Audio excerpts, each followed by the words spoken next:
안녕하세요. 팔순의 노인이 아주 오랜만에 글을 쓰게 되었네요.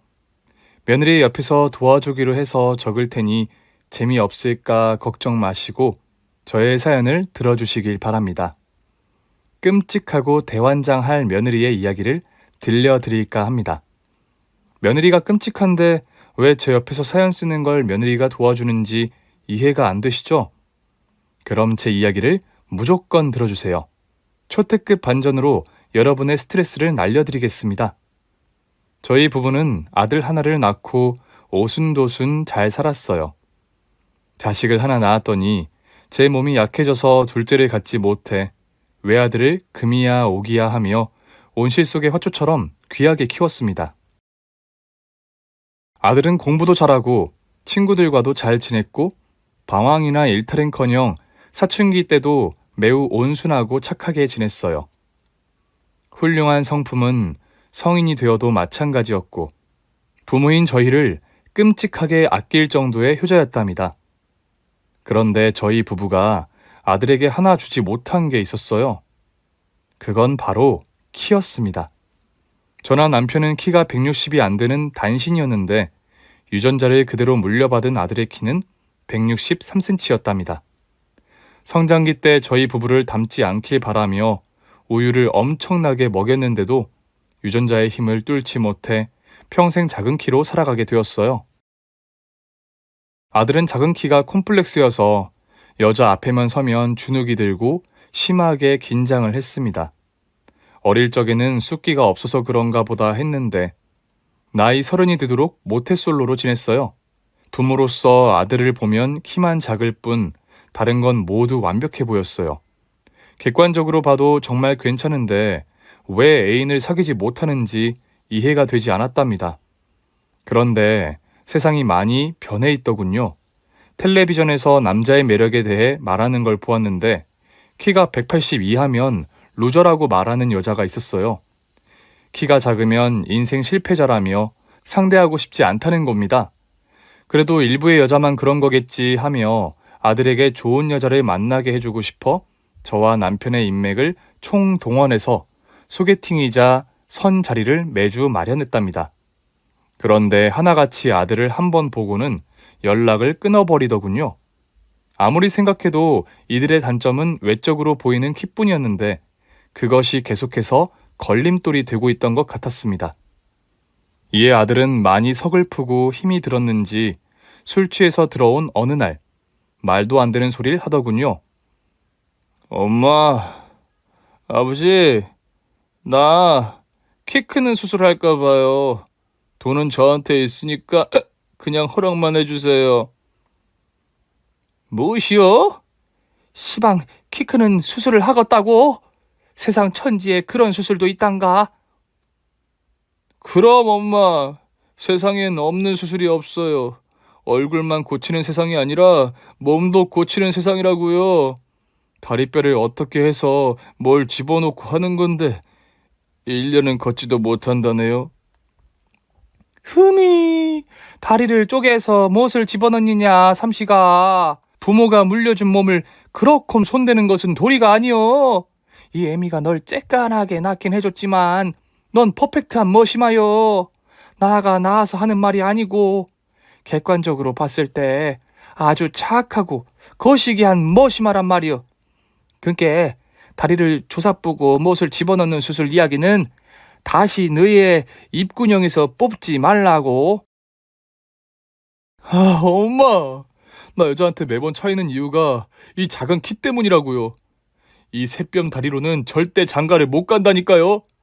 눈깔이 삔 여자나 나를 만나줄 텐데 세상의 여자들은 다 눈이 정상이란 말이에요. 씨방 뭐라 씹으렸냐? 너그 아버지 키가 159요. 나가 너그 아버지랑 결혼했으니까 내 눈가리가 삔 것이여? 이놈 새끼가 안 되겠네. 아니 엄마, 그게 아니고 요즘 여자들을 말하는 거예요. 아가씨들이 눈이 죄다 높아서 나 같은 키는 어필하는 게 어렵다고요. 그러니까 키 크는 수술 할게요. 아들은 간절하게 키 크는 수술을 허락해달라고 말했습니다. 하지만 저는 그런 위험한 수술을 시켜줄 수 없었어요. 수술하면 168이 된다고라? 너 지금 키가 163인 게 5cm 크는 거요? 삼시가 163이나 168이나 극이서 극이여. 나아가 5cm 넘는 깔창 사줄란께 그거 신발에 넣고 신고 다녀. 그리고 머리를 그렇게 내리지 말고 하늘 위로 승천시켜서 조금이라도 크게 보이게 하란께. 아들은 까칠하게 방으로 들어갔고 몇 날 며칠 동안 키 크는 수술을 하고 싶다고 노래를 불렀답니다. 저와 남편은 그런 수술을 할 거면 저희 얼굴을 안 볼 생각을 하라고 단단히 일러두었어요. 그랬더니 아들은 금세 수술 같은 건 포기했고 깔창을 12cm짜리 사서 신발에 깔고 다녔답니다. 머리도 높이 세우고 다녀서 많이 커 보였어요. 제 눈에는 아주 멋지고 잘생겨 보이는데 왜 이런 아들에게 여자가 붙지 않는지 아이러니하고 속이 상했네요. 아들은 30대 중반까지 여자를 사귀어 보려고 소개팅을 100번은 넘게 한 것 같아요. 그런데도 단 한 명도 아들을 마음에 들어 하지 않았답니다. 하루는 카페에서 여자와 말이 잘 통해서 연락처도 주고받고 다음 데이트 약속도 했다네요. 그런데 카페 의자에서 일어나는 순간 여자가 경악하며 주랭랑을 쳤답니다. 그리고 문자로 초등학생과 걷는 기분을 느끼고 싶지 않다며 연락하지 말라고 못을 박았다네요. 그 말을 듣고 속이 얼마나 상하던지, 여자들 지들은 얼마나 잘났길래 아들을 무시하는 건지 무척이나 화가 났답니다. 그렇게 여자들에게 매번 차여서 제대로 된 연애를 하지 못한 아들은 언젠가부터 연애를 포기하고 결혼도 포기했어요. 그냥 마음을 비우고 혼자 사는 게 낫겠다며 독립까지 했답니다. 저와 남편도 아들이 이성 문제 때문에 얼마나 힘들어하는지 눈으로 보았기 때문에 아들의 선택대로 살아보라고 동의해 주었습니다.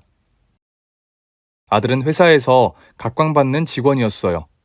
일도 잘하고 사람들과 잘 어울려서 회사에서 없어서는 안 될 존재였답니다. 대기업은 아니지만 한국에서 1000대 기업에 드는 큰 회사에 다녔어요.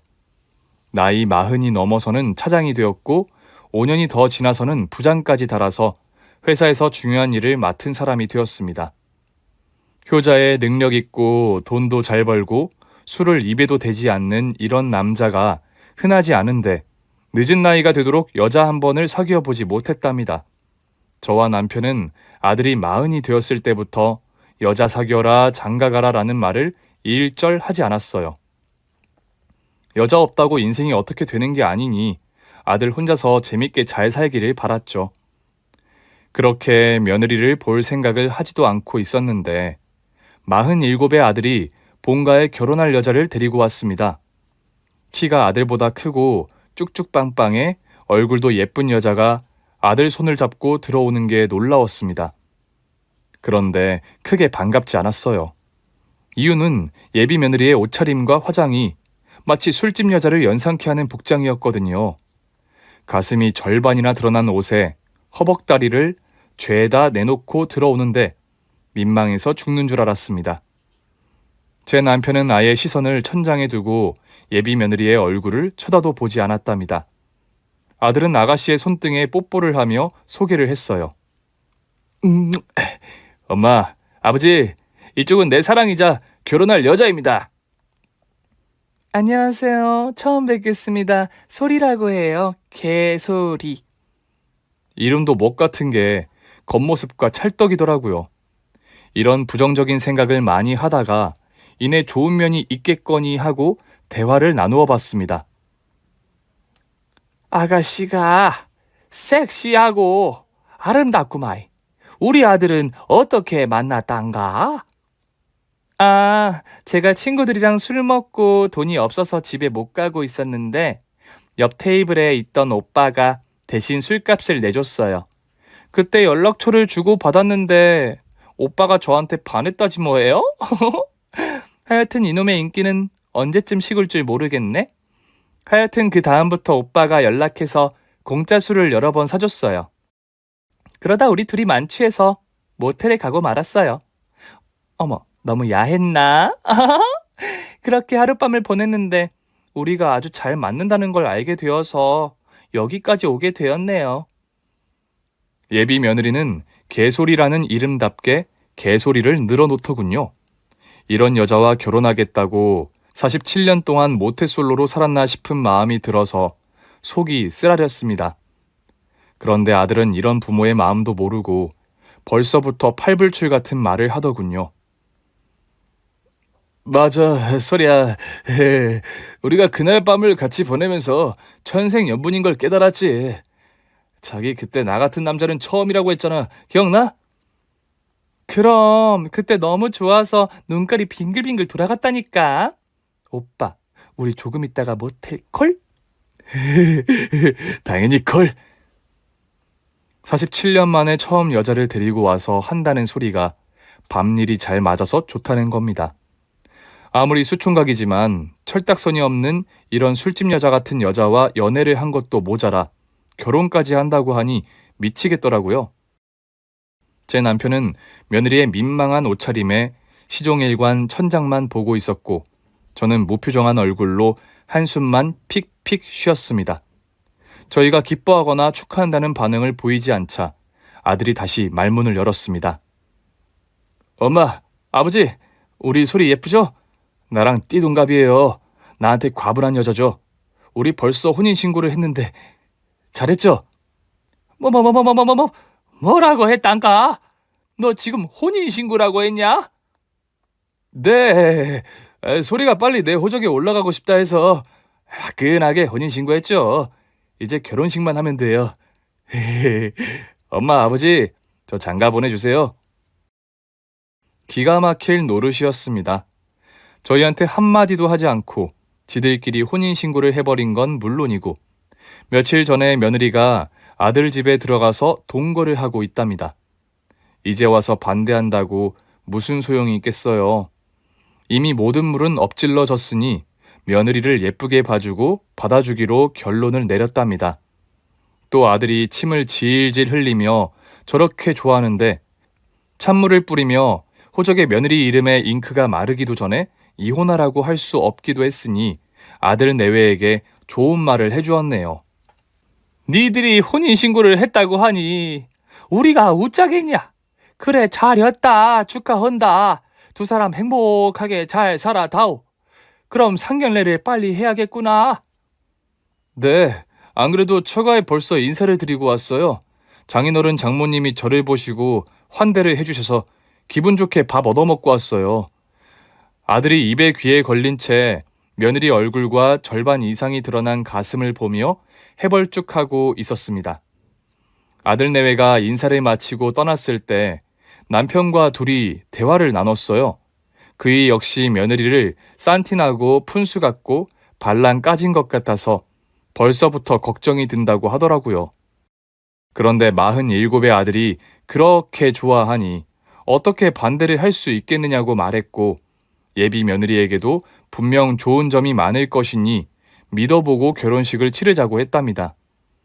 그 말에 저도 긍정적으로 생각하게 되었고 요즘 여자들은 다 저렇게 하고 다니리라 믿으며 며느리를 제 마음속에 넣고 말았답니다. 며칠 뒤 상견례를 치르게 되었는데 이번에도 크게 놀라고 말았어요. 사부인의 옷차림이 며느리와 비슷한 겁니다. 나이 7순이 다 되어가는데 가슴 라인이 보이는 상의와 미니스커트에 반짝이 스타킹, 그리고 킬힐을 신고 나왔답니다. 진주와 금을 치렁치렁하게 귀와 목, 손목에 달고 있었습니다. 제가 보수적인 성격인 건지 사부인과 며느리의 겉모습을 저렇게 하고 다니는 게 이해가 되지 않았어요. 남편은 상견례장에서도 애꿎은 천장만 올려다보며 헛기침만 연거푸했고요. 어색한 분위기에서 식사를 대충 하고 있는데 아들과 며느리는 테이블 밑으로 발로 장난을 치며 키득거리고 있었습니다. 한편으로는 철없어 보이고 한심했는데 또 다른 한편으로는 아들 녀석이 저렇게 행복한 미소를 짓는 걸 처음 보는 것 같았어요. 저는 후자의 마음을 부풀려서 이 결혼이 정말 잘하는 거라 주문을 걸면서 애써 웃었습니다. 사돈들께서 따님을 정말 이쁘장하고 허벌나게 잘 키우셨어요. 보기만 해도 배부르시겠어요. 그걸 말이라고 하세요? 얘는 나를 빼다 박아서 미모 하나는 끝판왕이라고요. 이 서방이 전쟁에 무슨 공을 세웠는지는 몰라도 아마 나라를 한번 구했을 거예요. 그게 아니고서야 저 키에 저 외모에 우리 딸을 어떻게 데려가겠어요? 사실 우리는 이 서방이 너무 쬐깐해서 마음에 들지 않았는데 성격도 좋고 능력도 있는데다 돈까지 많이 모아놨다고 해서 허락해줬어요. 아, 네. 그럼 애들 결혼하면 신혼집은 어디로 마련하면 좋겠어요? 우리 애가 벌써 골라놨다던데 강남에 있는 메이커 아파트로다가 말이에요. 아, 말이 나와서 하는 말인데 이 서방이 우리 딸을 데려가는 조건으로 우리 부부한테도 아파트 한 채를 해줘야 해요. 내가 말해놨었는데 들으셨죠? 네? 강남 아파트도 처음 듣는디 사돈 내 집을 사준다고라. 사돈 집을 왜 제 아들이... 어머 이봐요 사돈. 내 딸이 대가들보다 12살이나 어려요. 그리고 인물을 보세요. 누가 손해보는지. 이렇게 잘난 여자랑 결혼하려면 응당 처갓집에 말뚝에 절을 하다 못해 말뚝박을 집까지 사줘야 하는 거 아니에요? 저와 남편은 하도 황당해서 잠시 아무 말도 못했어요. 그러자 사돈은 혼수까지 저희 쪽에서 해야 한다며 자기들은 밥숟가락 하나 하지 않고 시집 보내겠다고 하더라고요. 이런 기상천외한 생각을 왜, 어떻게 했는지 이해가 되지 않았습니다. 또 부끄럼 없이 아주 당당하게 요구하는데 며느리 이름대로 아주 개소리 그 자체였어요. 저는 이건 아니다 싶어 남편의 옆구리를 콕콕 찔러서 눈치를 줬습니다. 그리고 저희 부부는 그 자리에서 일어났습니다. 지금 딸 가지고 장사하시려나 본데 사람 잘못 보셨단게요. 강남 아파트에 사돈네 집까지? 그리고 혼수랑 예단도 하지 않겠다구라? 누굴 지금 개 호구로 보고 있나? 개소리 하지 마시오. 개소리 어머님. 이에 사돈이 놀라며 뭐라고 짓거렸는데 두 귀를 막아버리고 식당에서 나와버렸습니다. 남편 역시 저를 따라 나왔고요. 그러자 아들이 성급하게 뛰쳐나와 저희 부부 앞을 가로막았어요. 엄마, 아버지, 이렇게 가시면 어떡해요? 저 장가 안 보내줄 거예요? 이 바보 호구 자식아, 네가 어디가 못났다고 처갓집까지 갖다 바치면서 결혼하겠다는 거요? 너 어디 모자라니? 빙신이야? 엄마, 나 모자라요. 이 키에 어떤 여자를 만나겠어요? 소리는 내 인생의 마지막 기회예요. 저 여자 놓치면 저 죽는 그날까지 혼자 살 거라고요. 됐어. 그냥 헤어져. 차라리 외국 여자 알아봐서 결혼해. 그게 훨씬 낫겠다고. 엄마, 저는 매매혼은 싫어요. 소리랑 연애 결혼을 하고 싶다고요. 이 화상아, 넌 지금 매매혼보다 더한 짓거리를 하고 있는 바보 등신 멍청이 짓을 하고 있단 말이여. 아주 그냥 간이랑 세게까지 갖다 바치지 그러냐. 나 이 결혼 죽어도 허락 못한게. 정 결혼이 하고 싶으면 이 엄마 아버지를 등지고 혼자 알아서 혀. 그렇게 소리를 질렀더니 아들은 고개를 푹 숙이고 저희 앞길을 터주더군요. 남편과 저는 집으로 가는 길에 한마디도 하지 않았습니다. 저는 며칠 동안 머리를 싸매고 누워서 식음을 전폐했습니다. 아들이 결혼하면서 저희 부부의 재산을 몽땅 뽑아버리려고 하니 화가 안 날 수가 없었어요. 아들놈이 계속 연락이 없어 진짜 저희 부부를 등지고 결혼하면 어쩌나 하는 걱정도 들었답니다. 그런데 일주일 뒤에 아들이 집에 찾아와서 사돈과 잘 이야기를 했다며 자기가 강남의 신혼집과 혼수의 절반만 하기로 했다며 사돈 집을 사주는 건 없던 일로 하자고 했답니다. 아들은 그 정도면 양보해 줄 수 있지 않냐며 자기 외모에 12살이나 어리고 예쁜 신부를 무슨 수로 또 만날 수 있겠느냐며 무릎을 꿇고 빌더군요. 엄마, 저 장가 보내주세요.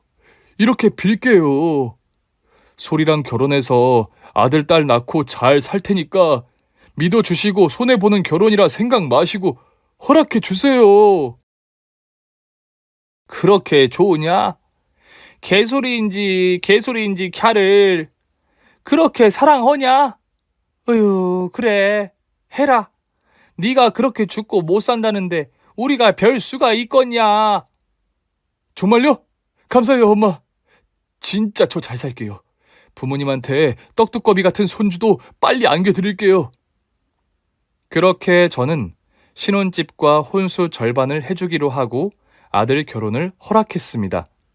아들은 모아둔 돈이 꽤 많아서 저희 부부가 절반만 도와주면 되었어요. 그래서 강남에 20억 상당의 아파트를 신혼집으로 마련했고 그 안에 혼수를 절반 채워줬답니다. 그리고 두 번째 상견례를 치르게 되었는데 사돈내외가 제 불같은 성격을 알고 있어 심기를 건드리지는 않더라고요. 말 같지 않은 요구를 하면 바로 상을 엎어버리려고 했는데 다행히 조용히 자리를 끝냈답니다. 얼마 뒤 47의 아들이 35의 며느리와 결혼식을 올리게 되었습니다. 두 사람은 어찌나 좋아하고 기뻐하던지 조금 마음에 들진 않지만 싸우지 않고 잘 살 것 같았어요. 남편도 며느리가 조금 반란 까진 것처럼 보이지만 저희가 색안경을 끼고 본 것 같다며 앞으로는 예뻐하고 보듬어 주자는 말을 했답니다. 한 달 동안은 아들 신혼집에 가지 않았어요. 괜히 신혼을 방해할까봐 잠시 내버려 뒀다가 2개월 차에 신혼집을 찾아갔어요. 며느리가 직업이 없으니 살림을 좀 가르쳐 주려고 준비를 단단히 해서 갔답니다. 초인종을 누르자 현관문이 열렸는데 며느리가 빤스만 입고 나왔어요. 누가 볼까봐 며느리의 가슴에 손을 올리고 현관 안으로 밀었습니다. 예, 새아가, 너 옷은 걸치고 있어야지. 이게 뭐냐? 가슴통을 내놓고 뭐 하는 것이여? 아이고, 술 냄새. 너 어제 술 마셨니? 네, 어제부터 오늘 아침까지 마셨어요. 어제 친구 생일이어서 한잔하고 들어왔어요. 속 쓰려. 어머님, 저 해장국 좀 끓여주세요. 그동안 저는 조금만 더 잘게요. 뭐요? 결혼한 지 한 달 된 새댁이 술 퍼마시고 외박을 했다고? 너 방에 들어가지 마라. 내가 오늘 교육 좀 해줘야겠으니까. 교육이요? 어머님이 무슨 선생님이세요? 아, 몰라. 해장국이나 빨리 끓여주세요. 교육이고 뭐고 속이나 풀고 하자고요. 그러더니 문을 닫고 들어가더군요.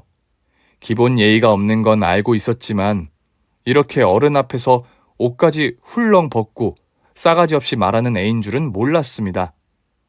그래도 인간다운 면은 있을 줄 알았는데 정말이지 산티나는 무식한 애였습니다. 저는 뭐가 홀렸는지 일단 해장국을 끓이고 며느리를 불렀답니다. 먼저 밥이라도 먹이고 식자지를 하려고 마음먹었죠. 얼른 묵어라. 그거 먹고 나랑 집 청소 좀 하자. 여기가 어딜 봐서 신혼집이여. 개판 5분 전인 게 꼭 호랩이 여럿이 사는 집 같다. 아, 싱거워. 어머님, 소금 좀 주세요. 뭐시여? 너 지금 내가 하는 말 듣긴 한 거요? 그리고 내가 호구로 보이니? 국 끓여달라, 소금 달라, 시애미가 만만하냐 이 말이여. 어머님, 소리를 지르려면 노래방 가서 지르세요. 여기 아파트는 방음이 잘 안 돼요. 그저께도 오빠랑 침대에서 한바탕 하고 있는데 아래층에서 올라왔다니까요. 애들 키우는 집이니까 이상한 소리를 내지 말라면서요. 나 참, 내가 내 집에서 밤일도 못하나 생각해보니까 괘씸하네? 씹어먹을련. 정말이지 어디서부터 어떻게 가르쳐야 할지 가늠이 되지 않더군요. 사돈이 제 아들에게 전생에 나라를 구했니 어쨌니 하셨는데 아무래도 제가 나라를 팔아먹은 도적놈이었나 봅니다.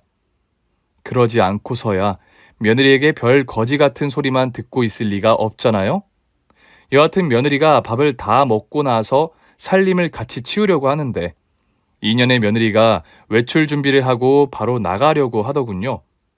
기막힘의 연속에 황당함의 연타였습니다. 너 지금 못 오냐? 어디 가는 거요? 저 오늘 약속 있어요, 어머님. 오늘 오신 김에 집 좀 깨끗이 치우고 가주세요. 그리고 앞으로는 비밀번호 1818이니까 누르고 알아서 들어와요. 저 낮에 자야 하니까 깨우지 말고 우렁각시처럼 알아서 치우고 가라고요. 아셨죠? 저 나갑니다. 제가 말하기도 전에 며느리는 벌써 사라졌답니다. 분노로 치를 떨며 소리를 고래고래 질러대고 말았죠. 그래서 결국 아들을 생각하며 신혼집을 치워주고 반찬까지 만들어 놓고 나와버렸습니다. 그리고 다시는 애들 신혼집에 찾아오지 않기로 결심했어요. 2번 왔다간 암에 걸려서 죽을지도 모르는 일이니까요. 아들은 뭐가 그리 좋은지 제가 찾아가지 않아도 연락 한 통이 없었습니다. 신혼초라 좋은 건 알겠는데 마누라가 늦은 밤까지 술 퍼먹고 다니는 걸 통제하지 못하고 지내는데 아무런 화가 나지 않나 봅니다. 에휴, 죽이 되든 밥이 되든 둘이 알아서 사에게 내버려 주기로 했답니다. 그렇게 신혼 3개월 차가 되자 아들 녀석이 혼자 저희 집으로 찾아왔습니다. 시무룩한 얼굴로 한숨을 습관처럼 내쉬면서 들어왔어요. 왜 한숨이요?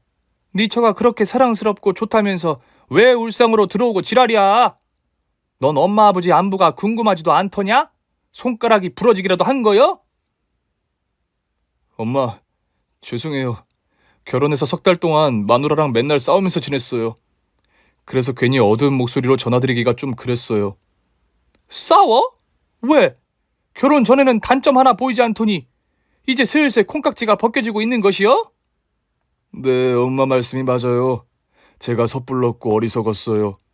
어리고 예쁜 것만 보고 제 인생을 걸고 결혼했는데 완전 제멋대로예요. 늦게까지 술 먹지 말라는 이 한 가지만 부탁했는데도 절대 들어먹지 않아요. 집에서 살림도 다 제가 하고 있어요. 회사 다녀와서 청소하고 빨래하고 밥까지 해서 바치고 있다니까요. 엄마, 제가 진짜 바보 천치였어요.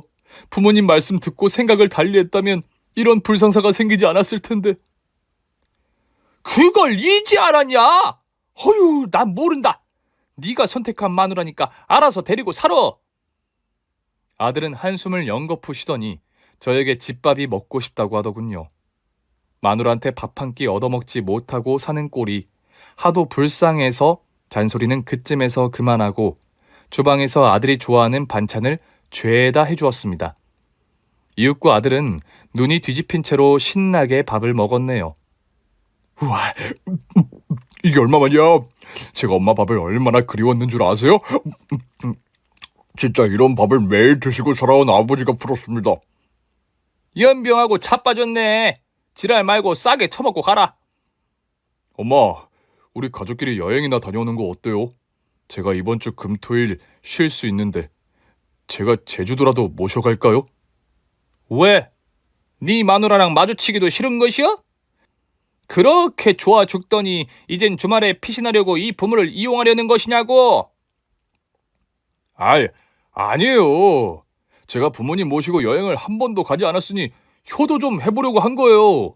가서 콧바람이나 쐬고 돌 하르방이나 보고 오자고요. 아들은 근심이 그득한 얼굴로 여행을 가자고 졸라댔습니다.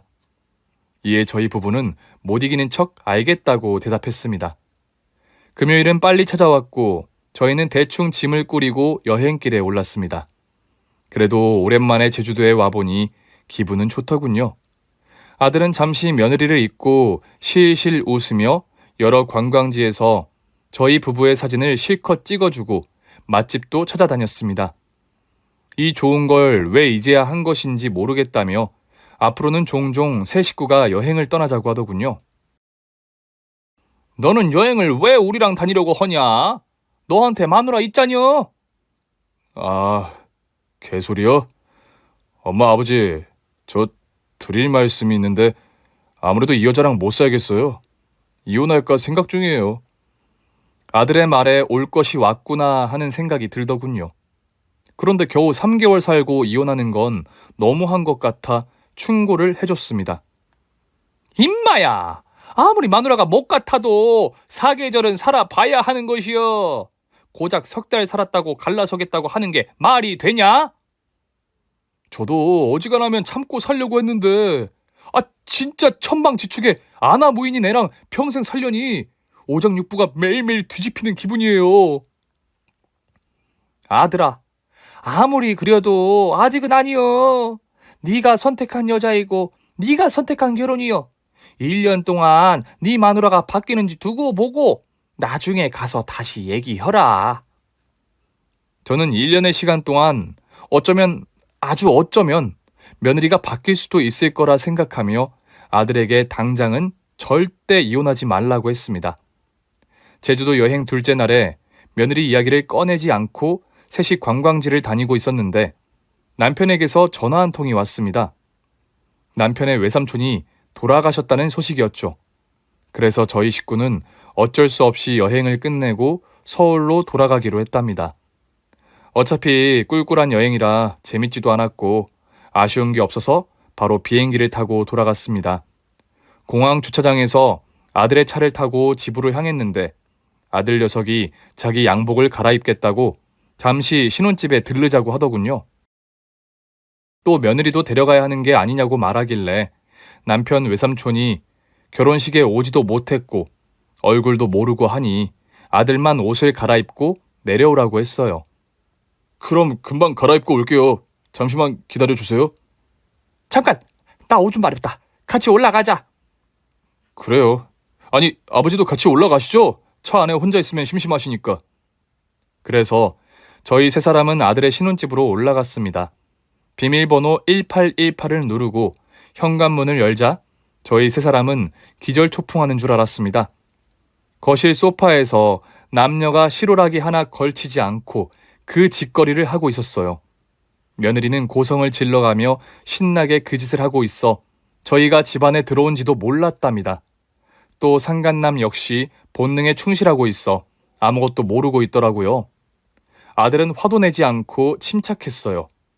핸드폰을 꺼내 동영상을 촬영하더군요. 이혼하고 싶다더니 마누라가 눈앞에서 바람을 피우고 있어도 아무런 감정이 들지 않았나 봅니다. 남편은 이번에도 애꿎은 천장만 바라보고 있었네요. 저는 이제 때가 왔다 싶어서 어디 몽둥이가 없나 두리번거렸답니다. 이윽고 식탁 위에 대게 껍데기가 있더군요. 두 년놈은 몸보신을 하고 소파에서 뒹굴고 있던 겁니다. 이에 저는 대게 다리를 하나 들어서 표적을 향해 집어 던졌습니다. 정확히 며느리의 이마에 명중했는데 대게 집게다리가 꽂혔답니다. 그제야 며느리는 저희의 존재를 확인해서 경악하며 상간남을 밀어내고 발가벗은 몸으로 뒷걸음질을 쳤습니다. 그래서 제가 한마디 해줬어요. 아가! 피 떨어진다! 네 대갈통 뚫렸구마! 자, 다시 한 방 간다잉! 대게 다리를 하나 더 던지자 이번에는 며느리의 콧구녕에 박혔어요. 이마와 코에서 물 흐르듯이 피가 줄줄 새어나왔죠. 아! 이거 피잖아! 어머님 이게 뭐하는 짓이에요? 사람 잡으려고 환장했어요? 그려 환장했구먼. 자, 다음에는 뭐시여? 물건이 어디에 달린 거요? 에라이 모르겠다. 저 자식의 보이지 않는 거식이다. 간다이. 상간남의 작은 소중이를 향해 집게 다리를 던지자 집게가 정확히 그곳을 가위가 소시지를 자르듯 거기를 물어버렸습니다. 으아! 이런 내 소중이가 뭐야 이거 피잖아. 아따야 홍고추네. 저것을 갈아버려서 김장으로 버무리면 딱이겠다. 아니다. 너무 쬐깐해서 쓸데도 없겠어. 자, 아직 대게다리가 많이 남았다야. 또 던져줄 텐께 다음엔 어디에 꽂힐지 상상해보더라고. 저는 두 년놈을 향해 8개의 대게다리를 하나씩 던져주었습니다. 며느리의 가슴과 엉덩이, 똥꼬, 그리고 상간남의 소중이 옆에 달려있는 쌍방울과 정수리까지 정확하게 명중해서 대게다리를 꽂아버렸답니다. 그러자 두 년놈은 대게다리를 뽑으려고 안간 힘을 쓰더군요. 아, 씨발! 좋게 말로 하면 되지. 왜 개다리를 던지고 지랄이야? 그렇게 나와야지. 그래야 내가 남은 분노를 싹 다 풀 수 있지. 저는 며느리가 대게다리를 뽑는 동안 몸을 풀고 있었습니다. 그런데 상간남이 바닥에 앉아 소중이와 쌍방울에 꽂힌 대게다리를 내려다보며 살려달라고 빌었답니다. 저기 어르신, 제가 죽을 죄를 지었습니다. 전 그냥 개소리가 하도 급하다고 해서 온 거예요. 인연이 절 부르지 않았으면 오지 않았을 겁니다. 그런데 왔잖여. 시방 그 대게다리 뽑으면 안 될 텐데. 너 그러다 고자 된다. 병원 가서 조심히 뽑아야 해. 으아! 그래야 할 것 같아요. 너무 깊게 박혀서 뽑을 수가 없어요, 어르신. 저 119 좀 불러주세요. 제 옷이랑 핸드폰이 화장실에 있어서 부탁 좀 드릴게요. 연병하고 자빠졌네. 나가 너의 홍고추의 씨를 말려버릴 것이오. 다시 남의 집 마누라를 잡아들이지 못하게 할 것이란 말이야. 그래서 자빠져 있는 홍고추 상간남은 혼자 뒹굴거리며 대게의 다리를 잡고 울고불고 살려달라고 애원했습니다. 남편과 아들은 나란히 서서 동영상을 잘 찍고 있더군요. 저는 이제 그만 영상을 끝내라고 말해줬습니다. 아들, 그거 나중에 대게다리 꽂히는 건 편집해서 변호사한테 갖다 줘야 해. 잘못했단 이 엄마도 학교에 갈지 모른다고. 자, 그럼 싸게 시작해볼까? 어이, 나의 귀여운 며느리, 이리 와보란께? 한판 붙어야 쓰지 않겠어? 아, 씨발, 나 피나는 거 안 보여요? 어머님, 제가 오빠 같은 짜리몽땅 등신이랑 살아주면 고마운 줄 알아야지. 그리고 내가 저런 놈하고만 잠자리를 하는 게 말이 돼요? 사람이 밥만 먹고 살 순 없어서 오늘 스파게티를 먹은 거라 생각하고 이쯤에서 그만하시죠? 지럴 겨드랑이 털로 스파게티 면가닥 뽑는 소리 하고 자빠졌네. 이년아, 넌 아웃이여. 이미 이혼은 확정이고 니년이 유책 배우자가 확실해졌다고. 그리고 난 아직 분노를 다 풀지 못했어. 이걸 풀지 못하면 나중에 암덩어리가 될 것 같은 게 싸게 덤벼보더라고. 아주 온 식구가 개 진상이네. 좋아, 2판 4판이다 이 할망구야. 제 나이가 8순이라 맨손으로 며느리를 때려잡는 건 불리할 것 같아 부엌에 있던 호두 까는 가위를 집어들었습니다. 주부들은 아시죠? 호두 까는 가위는 그 사이에 뭘 집어넣어도 아그작 하고 깨진다는 걸 말이죠. 저는 이 호두깎이를 들고 발가벗은 채 저에게 달려드는 며느리년의 머리채를 잡았습니다.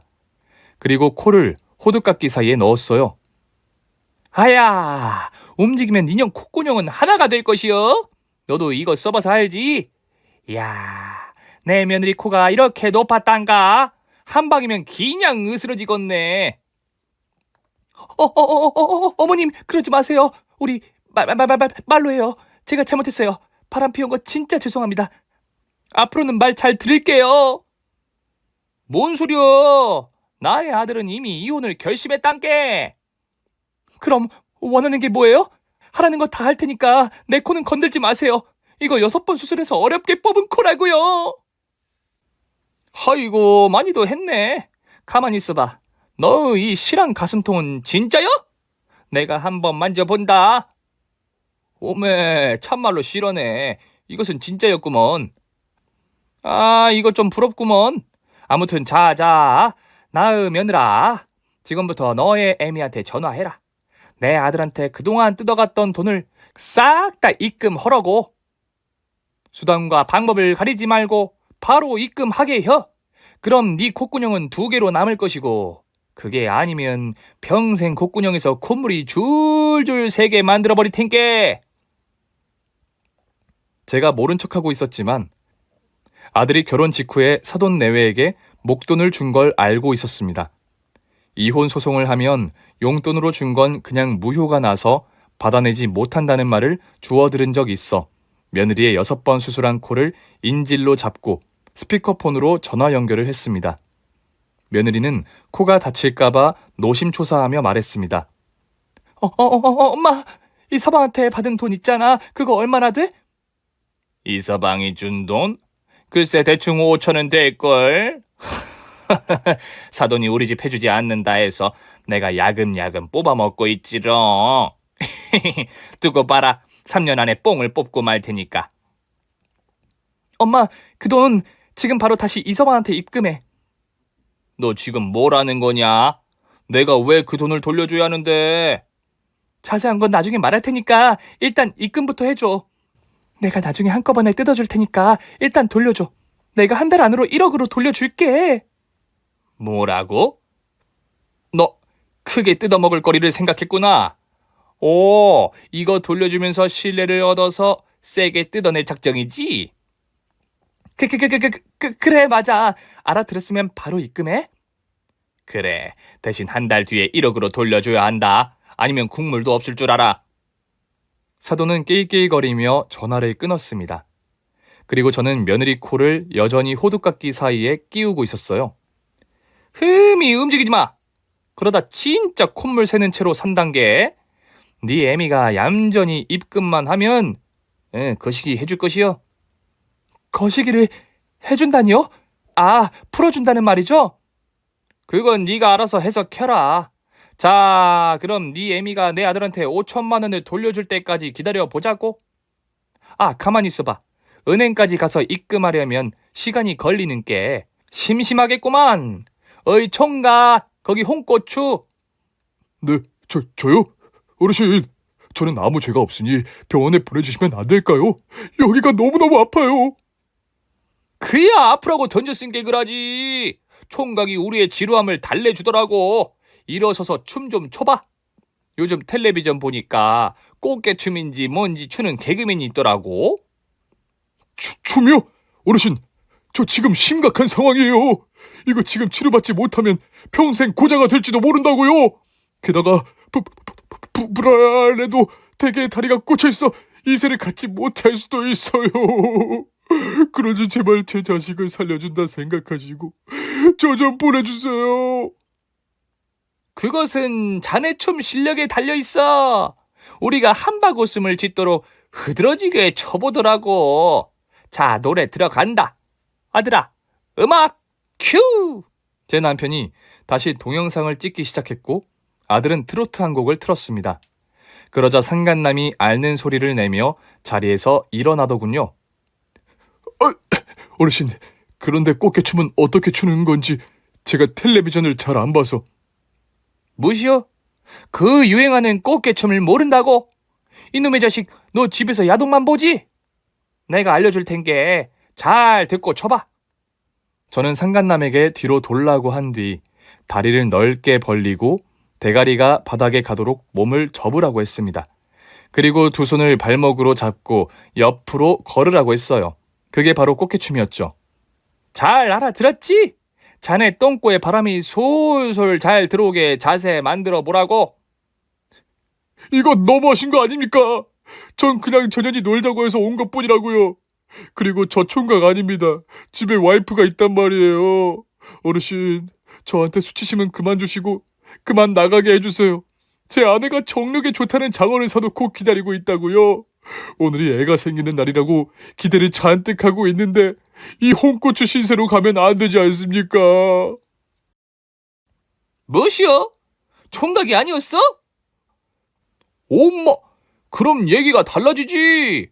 남의 집 귀한 가장한테 우리 앞에서 꽃게춤을 추라고 하면 안 되고 말고. 그럼 저는 보내주시는 건가요? 아따 자식이, 한국말을 끝까지 들어보지도 않고 말을 자르네. 어이 아들, 삼시가 방에 가서 저 총각, 아니 유부남 새끼 핸드폰 가지고 나와봐. 그러자 상간남은 자기가 말실수를 한 걸 깨닫고 울상을 지었습니다. 핸드폰이 잠겨 있어서 아들이 상간남의 머리통을 후려 갈기고 엄지손가락을 잡아당겨 잠금을 풀었어요. 그리고 1번에 저장되어 있는 상간남 마누라에게 영상통화를 걸었습니다. 반갑소. 누구세요? 그거 제 남편 핸드폰인데 주우신 건가요? 그것이 아니라 섹시 남편이 여기서 바람을 피우고 있는데 구경 한번 해보시겠소? 네? 그게 무슨 말씀이세요? 할머니 누구세요? 그래서 전 발가벗고 대게다리에 꽂힌 상간남의 모습을 보여주었습니다. 당신 뭐야? 거기 어디고 뭐 하는 거야? 왜 발가벗고 있는 거고? 그건 뭐야? 당신 소중이에 꽂힌 게 뭐냐고? 왜 홍고추가 된 거야? 섹시, 나가 설명해 줄게. 이놈의 새끼가 내 며느리랑 요렇콤 보이지? 발가벗은 요년이랑 그 짓거리를 했어. 그래서 내가 섹시 남편을 조금 다치게 했구먼. 뭐라고요? 그럼 그이는 이제 밤일을 못하나요? 그럴 수도 있지. 그런데 바람 피운 게 더 중요하지 않은가? 그 자식 원래 바람둥이였어요. 내가 그동안 밤일 때문에 참고 계속 살아왔는데 이제 고자라니. 내 남편이 고자라니. 당장 이혼해. 상간남 아내는 그렇게 전화를 끊어버렸습니다. 그리고 잠시 후 사돈이 아들에게 5천만 원을 입금했더군요. 그러자 며느리가 이제 놓아주고 끝내라고 했는데 그냥 호두까기를 꽉 눌러서 며느리년의 코를 빠지직 소리가 나도록 으스러버렸습니다. 아! 내 코! 이게 얼마짜리인데 내 코를 코피, 콧물 씹어 존나게 줄줄 새잖아. 이 할망구야 하라는 대로 다 했는데 왜 내 코를 찝고 지랄이야? 나가 콧구멍은 2개 남겼구만. 콧날만 날려버렸다고. 이 정신나간 미친 할멈아. 가만 안 두겠어. 오늘 너 죽고 나 죽자. 며느리가 저에게 달려들자 손가락 2개로 며느리 콧구녕을 쑤셔버렸습니다. 그리고 하늘 위로 들어 올렸어요. 아, 아파요, 어머님. 이거 놔주세요. 그니까 조용히 있을 것이지 왜 대들고 그랬어. 자, 콧구녕 하나로 만들어줄게. 간다이. 2 손가락을 뽁 소리가 나도록 세게 뽑았더니 며느리는 그 자리에서 기절하고 말았습니다. 그리고 바로 119를 불렀어요. 그런데 구급대원들이 상간남의 홍고추를 보고 기겁하더니 며느리의 부어오른 맞박과 콧구녕을 보고 경악하더군요. 여하튼 2 년놈은 들것에 실려 병원으로 갔답니다. 나중에 결과를 들어보니 며느리는 콧뼈가 으스러져서 성형수술이 불가능하다 했고 맞박은 집게다리의 흉터를 지울 수 없다고 하더군요. 가슴과 엉덩이도 마찬가지고요. 또 상간남은 안타깝게도 홍고추와 쌍방울 모두 되살리지 못했답니다. 앞으로는 바람도 피우지 못할 것이고 살고 있는 색시와 이혼하게 생겼더라고요. 이들은 바로 불륜과 사치 등 여러 가지 사유로 완패를 하게 되었습니다. 위자료로 아들 결혼에 들어갔던 돈 전부와 추가로 위로금까지 받게 되었네요. 사돈 내외와 며느리는 없는 재산을 다 털어놓아서 세 식구가 어디 변두리에 있는 작은 월세방에서 지내고 있답니다. 이렇게 시원하게 한바탕 복수를 해주고 끝장을 보게 되니 80년 만에 가장 짜릿한 감정을 느꼈어요. 그리고 마지막으로 아들 이야기를 하자면 이혼하고 반년 만에 새 애인을 만났답니다. 매매혼으로 만난 사람이 아니고 전 며느리처럼 돈 보고 덤빈 여자도 아니었어요. 아들이 다니는 회사에 새로 이직해온 저보다 키가 작은 귀여운 색시였답니다. 아들과 나란히 걸으면 키 차이도 딱 맞아서 보기에도 아주 예쁘답니다. 지금 며느리는 술을 입에도 대지 못하고 살림도 아들과 반반으로 나눠서 잘 꾸려가고 있네요. 며느리 나이가 40대 중반이라 아이 갖는 건 아직 모르겠어요. 괜히 억지로 낳으라고 하면 속상해할 것 같아 아무런 잔소리도 하지 않고 있답니다. 지금 며느리의 도움으로 사연을 쓰고 있는데 제 말을 받아 적는 며느리가 대개 투척 장면에서 빵빵 터지네요. 여러분도 제 며느리처럼 똑같이 웃었으면 좋겠습니다. 그럼 이만 줄일게요. 모든 가정의 행복과 사랑이 가득하길 이 팔순의 노인네가 2 손을 모아 기도하겠습니다. 감사합니다. 오늘 준비한 사연은 여기까지입니다.